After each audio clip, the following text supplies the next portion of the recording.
morning and welcome to America is Talking. I'm your host, Cindy Drucare. Today we will zero in on Georgia and Pennsylvania. We're joined by Brad Carver, and he is the GOP chairman of Georgia's 11th congressional district, which includes Fulton County, which is Atlanta, where most of the focus is right now. And we're also joined by Garland Favorito. He's the co-founder of Voters Organized for Trusted Election Results in Georgia, and he's been following all of this very closely too. Gentlemen, welcome. Cindy, thanks for having us on. We appreciate it. Our head's swimming down here. I'm sure my head was swimming just trying to introduce you. So, like I said, there's 3 lawsuits going on, and there's going to be a hearing on Thursday, and a lot of the focus is on Fulton, where a lot of the irregularities have been pointed to. Brad, why don't you just start by giving us a sense of what's going on there? What's most important to pay attention to at this stage of the game in Georgia? Well, it's a great point. We do have the ongoing litigation that we're aware of. There actually is going to be a hearing on Friday in federal court, and so that's going to be something to definitely stay tuned on for Friday. But also, we need to look to the legislature. As you mentioned, there's going to be a Senate hearing on Thursday, and that's going to center on election irregularities and the Dominion voting system. We expect this to be similar to what's happened already in Pennsylvania and most recently in Arizona, and soon to happen in Michigan. And we expect that to be focused on Georgia and Georgia issues. But that brings to light that our legislature is not in session. We're a part-time legislature. We ended back in June after the COVID cut us short. They ended the session, and so for the legislature to be called back in full, they'd actually have to be called by the governor into special session, or the legislature can do it on its own with a vote of 60% of each chamber. That's a pretty high hurdle. The Republicans do have a majority in both chambers. That was narrowed a little bit in this last election, but they do have the votes if everybody stood on board for it. But I think that's a really tall order, especially if you consider Fulton County and some of our other inner core metro Atlanta suburban counties. That might be a tough push for them because in a lot of those places they did better than the president in those inner core counties. Very different in the outer core counties and the rural areas, but when we focus on Fulton County and these other places, it might be a tough sell for them. Okay, so the direction that it looks like Pennsylvania and today Arizona are going in is to bring it to the legislature, to get the legislature to kind of reclaim the power to appoint the electors. And that's what you're talking about here, but just to even get them in session to vote on that, which would be a simple majority vote, as I understand it, right? But they still need 60% to bring the House into session. That's correct. The governor can call a special session. He's been discussing that for a while. We had Hurricane Matthew, which was one of the most devastating hurricanes in Georgia history. It was a Category 3 when it got to Southwest Georgia, and we still have a lot of relief efforts that are needed to be dealt with on that. But right now, the governor's indicated that if they were called back in a special session, that would be the only agenda item for them to deal with, and that these election reform type ideas need to wait until the full session starts in January. So if the legislature were to try to override that and do it on their own, then they would have to be called by a 60% vote of each chamber, and I think that's a high order, or that's a tough hurdle to cross. Okay, so that's not going to be the route probably in Georgia. So that means how can these lawsuits play out, and what's kind of the hope there in terms of either not certifying the election, or I guess that's the first step. So what's the what are things? Well, I think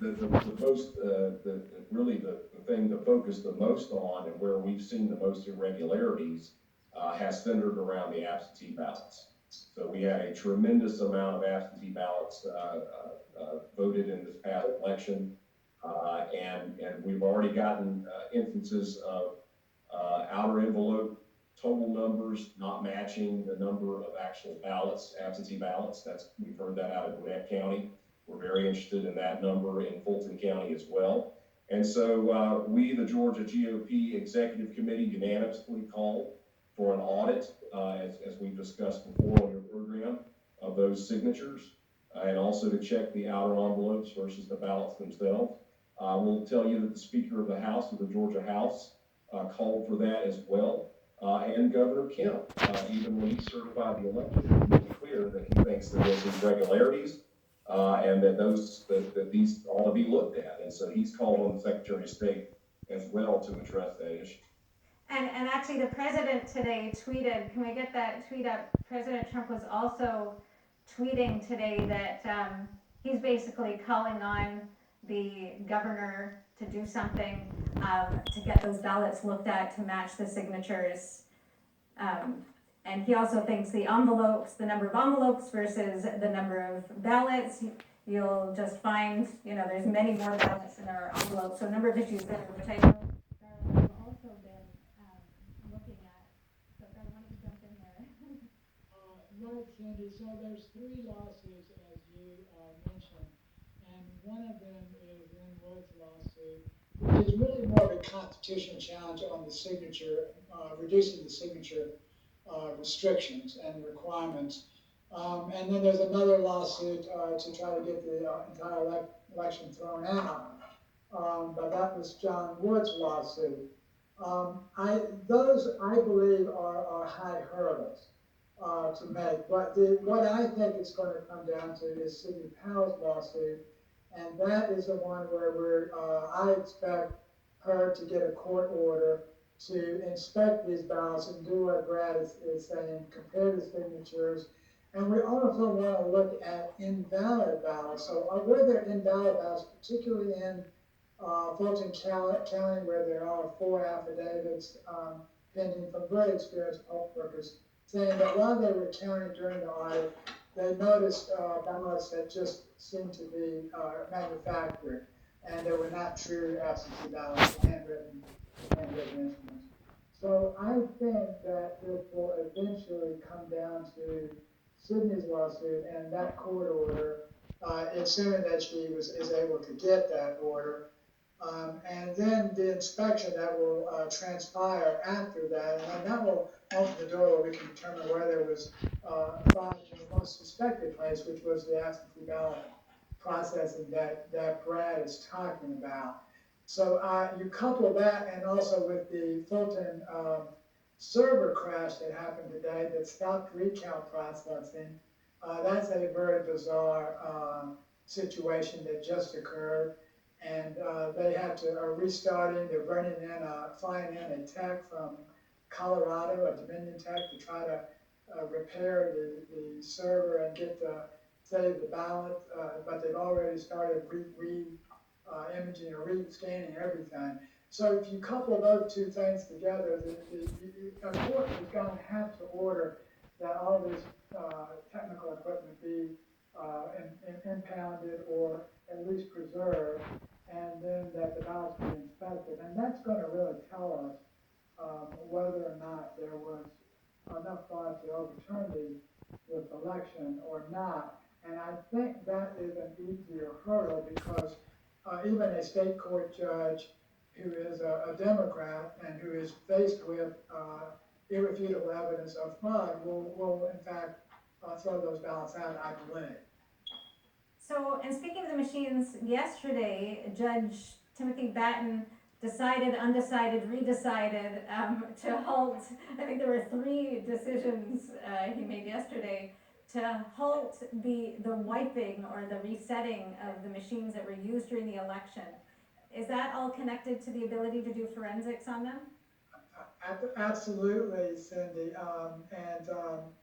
Well, particularly when it's in regards to the county of Dominion. Now, he did decide to, I think, preserve, I believe it was Cherokee, Cobb, Fulton, and Gwinnett counties when he rescinded his order. But we're looking at some other counties. We had found vote flipping from Trump to Biden in another smaller county, which we're going to announce tomorrow. And we think that there's some solid evidence that either there was some ballot definition mismatch or possible Dominion malware outside of the major metro Atlantic counties. So we're hoping that they will also get that system in other counties, certain counties, preserved so that we can do the forensic that's necessary for forensic analysis. I see, so that'll be coming out tomorrow, announcement of that one. Right, we're working on it. All right. That's a Motor GA special.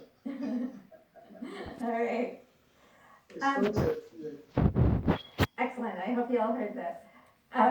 So my understanding is that in order to really get to the bottom of anything that happens, there's sort of two forensic processes that are gonna be required. One is the software, the machines itself, and then the other one is actually physically looking at all the ballots to see, are there any ballots there that look like they were,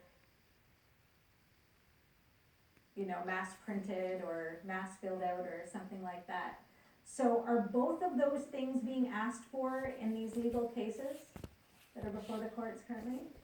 I think indirectly, yes, they are. Well, they have not been asked for yet. I believe that they will in fact be asked for. I think that there are things in the works that I'm not sure about Lynn's case, but I think Sydney's case will ask for that. Not sure about John Wood's case. It's hard to keep up with three different sets of attorneys and three different sets of investigators.